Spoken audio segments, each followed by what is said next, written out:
Pelé once called this man his successor, the next great Brazilian, the future of football. Within a decade, he was a journeyman. Within 2, he was in prison. This is Robinho, and this is where it all went wrong. Welcome to the final whistle. Robinho grew up poor in São Vicente, Brazil. No money, just a ball and God-given talent. He joined Santos as a teenager, and by 19 was untouchable. The dribbling, the pace, the instinct. Coaches had never seen anything like it. Pelé said it publicly. "This boy is my successor." Real Madrid paid £12 million for him in 2005. At 21, he was lining up beside Zidane, Ronaldo and Beckham at the Bernabéu. He didn't shrink, he shone. For 2 seasons, he was the most exciting player in Europe. Carefree, electric, completely unplayable. At 23, the world was completely his. Then came 2008, and one of the most embarrassing moments in transfer history. Chelsea made an offer. Madrid accepted. Done. Or so everyone thought.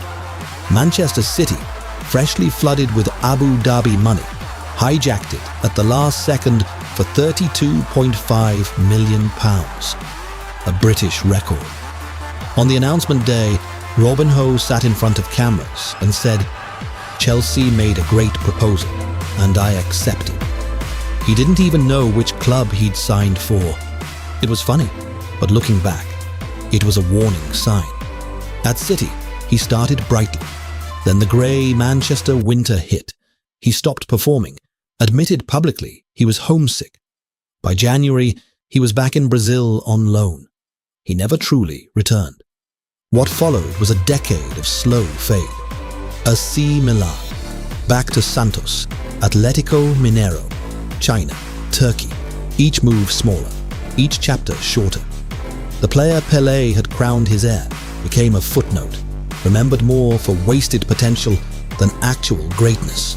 The talent never fully vanished. In flashes, you could still see the old Robinho, the shimmy, the turn, the smile, but the hunger to be truly great. It was never really there. In 2017, an Italian court convicted Robinho of the gang rape of a young woman during his time at AC Milan. He denied it. He appealed for years. In 2022, Italy's highest court upheld the sentence, 9 years. Brazil initially refused to extradite him, but in 2024, in a historic ruling, Brazilian courts enforced the sentence at home. He was taken into custody, the first person ever to serve a foreign prison sentence on Brazilian soil. The boy Pelé called his successor. Behind bars. Whatever happened to Robinho? Now you know, watch Robinho at his peak, and you'll see one of the purest talents football ever produced. But talent alone was never enough. That's the final whistle on Robinho. Subscribe. Every week we tell the stories football forgot. See you in the next one.